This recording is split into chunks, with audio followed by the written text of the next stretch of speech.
નમસ્કાર દર્શક મિત્રો, હું છું જયંત ઠાકોર। પહેલા તો ચેનલ પર નવા હોય તો લાઈક, શેર અને સબસ્ક્રાઇબ કરી નાખજો।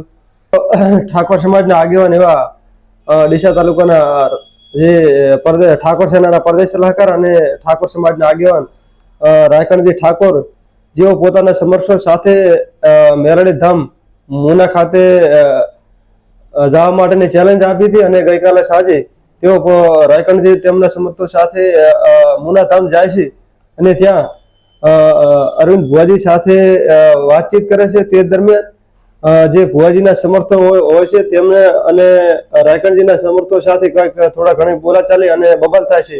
તે દરમિયાન જે અરવિંદ ભુવાજીના સમર્થકો જે ત્યાં બબાલ કરીને અને નાસી જાય છે, ત્યાંથી ભાગી જાય છે, ત્યારે અરવિંદ ભુવાજી ખુદ માફી માગે છે ભાઈ રાયકણજી જોડે અને ઠાકોર સમાજ વતી જોડે માફી માગે છે કે જે પણ આમાં કઈ અમારા સમર્થકોએ ભૂલ કરી છે તો એની બદલ હું માફી માંગુ છું અને જે પણ કોઈ પણ ભૂલ કરી છે તો એમને હું જાહેરમાં લાવીને માફી મંગાવીશ। તે દરમિયાન એક અસની થોડી ઘટના પણ બની ચૂકી। આવી રીતે ગભરાતા નહીં અને તમારે ક્યાંય પણ તકલીફ પડે તો અમને કહેજો, અમે તમારી સાથે છીએ અને આવા પાખંડીઓ ક્યાંય પણ આવે તો તમે અમને કહેજો। અમે હવે કફન પહોંચીને પડીએ છીએ।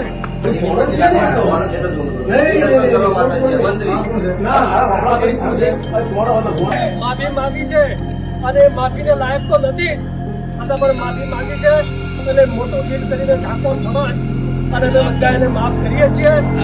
આજે અમે પાખંડ અને અંધશ્રદ્ધા વિરુદ્ધની અંદરના મુહિમના ભાગરૂપે આજે અમે મુના ગામમાં ચાલી રહેલા પાખંડ માટે અહીં આવેલા અને એ સમયે અમે એ સ્થળ ઉપર આજે ઊભા છીએ હાલ અને જે તે સમયે અમે બેઠા હતા ત્યારે અરવિંદ ભુવા કરીને અહીંયા આખું આ એક ચલાવે છે અને એની અંદર અમે લોકો અહીંયા બેઠા હતા, એમની સાથે વાતચીત કરતા હતા। તે સમયે એમના સપોર્ટરો અમારી ચારે બાજુ થઈ અમારી સામે એટેક કરેલો અને એટેક કરવાના પરિણામે અમારા સાથે ધક્કામુક્કી થયેલી, અમને ડરાવવાનો પ્રયત્ન કરેલો। એટલે આવા જે મુહિમ ચલાવવા વાળાને આ લોકો એવો મેસેજ આપતા હતા કે અમારી સામે કોઈ પ્રશ્ન ના કરી શકે। એટલે મારે ખાસ કરીને ઠાકોર સમાજને અને બીજા જે અંધશ્રદ્ધામાં ફસાયેલા લોકોને મારે આજે વિનંતી કરવી છે કે આવા લોકોથી ડરો નહીં। આ લોકો તમારી સામે હુમલો કરશે, તમને કોઈનો દેવનો ડર બતાવશે, તમારી સામે જે પણ એવા હાથગંડા અપનાવશે, પણ આવી રીતે ગભરાતા નહીં અને તમારે ક્યાંય પણ તકલીફ પડે તો અમને કહેજો, અમે તમારી સાથે છીએ અને આવા પાખંડીઓ ક્યાંય પણ આવે તો તમે અમને કહેજો। અમે હવે કફન પહોંચીને પડીએ છીએ, એવી કોઈ ચિંતા ના કરતા અને એને માફી માગી છે અને માફીને લાયક તો નથી, છતાં પણ માફી માગી છે।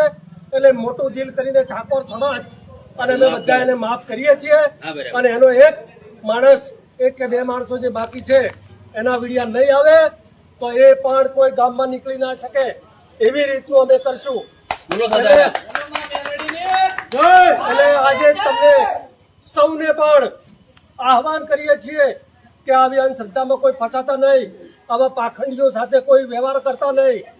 એટલે આજે આપણે આમ તો ગણીએ તો આખા આ અંધશ્રદ્ધાનો પર્દાફાશ કરવાનો છે, આપણા સમાજમાંથી અંધશ્રદ્ધા કાઢવાની છે અને એના મુહિમના ભાગરૂપે હતા। એટલે આજે એમને માફી માંગી છે તો હાલ પૂરતું આપણે આ ચેપ્ટરને પૂરું કરીએ છીએ, પણ કોઈ જગ્યાએ આ લોકોને કોઈ ગામમાં ઘૂસવા ન દેતા એવું તો આપ સૌને આહવાન કરું છું। બોલો સદારામ બાપાની જય। આજે રાયકણજીને અમારા ઘરે આવ્યા હતા મુના માતાજીના મંદિરે। એટલે જ્યાં ત્યારે આવ્યા ત્યારે એમને આપણે નમન ગતિ કરાવી, બેહાડ્યા, ખુરશી આલી અને એમને મને બે ત્રણ સવાલ પૂછ્યા કે ભાઈ આ રીતની વાત આ બધું હોય એવી અમારી બે વચ્ચે ચર્ચા ચાલુ હતી, બરોબર। અને એન્ડમાં વાત થઈ કે ભાઈ તમે આવ્યા છો, તમે પૂછ્યું છે, બરોબર, એટલે શેના માટે પૂછો છો? એટલે એમને કીધું કે અમે તમારું આ બધું ચેક કરવા માટે આવ્યા છીએ, બરોબર। એટલે એમાંથી પબ્લિક વધારે હતી, પબ્લિકના દ્વારા ઉભાળો થઈ ગયો, બરોબર। નહીં, તમારા સપોર્ટર હતા, તમારો ભાઈ મોડો છે ને તો. એટલે જ હું કહું. નહીં, દર્શન કરવા માતાજી મંત્રી ના, આ ભાઈ છે. આ ભણો થાય. આ ભાઈ છે. આ ભણો થાય. આ ભાઈ તો એ મોડો છે, મોડો છે. હા. હા. આ વળી એ ભણે પણ જે કોઈ કર્યું એને કાયદેસર માફી મંગાવશું ભાઈ, બરોબર? એમાં કોઈ બીજી વાત નહીં કે ખોટું કર્યું છે ઈ તો એના ઘેર જતો રહે, ભોગવવા અમાર થાય એવો ધંધો કરવો નહીં, ભલે મારા ઘેર નહીં આવે એ ચાલશે. પ્રશ્ન બીજો કે જે કોઈ અત્યારે ઉગાડો થયો હો એ બધી દિલથી હૃદયના ભાવથી 100% માફી માંગુ છું કે આ વાત કોઈને મગજમાં લેવી નહીં. અત્યારે અમારા દ્વારા મંત્રી દ્વારા બધી વાત થઈ હોય, બરોબર? એ બધી 100% માફી માંગુ છું.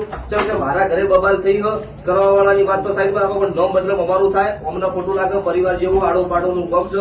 એટલે દરેકને આ માધ્યમથી જણાવવાનું, કોઈને આ વાતનો મગજમાં લેવી નહીં, મન દુઃખ રાખવું નહીં. કેમ કે અમારો પરિવાર છે, કાલ દાડો ભેળું રહેવાનું છે. એટલે કોઈને મગજમાં ખોટી વાત નહીં, ખોટી વાતમાં લેવું નહીં.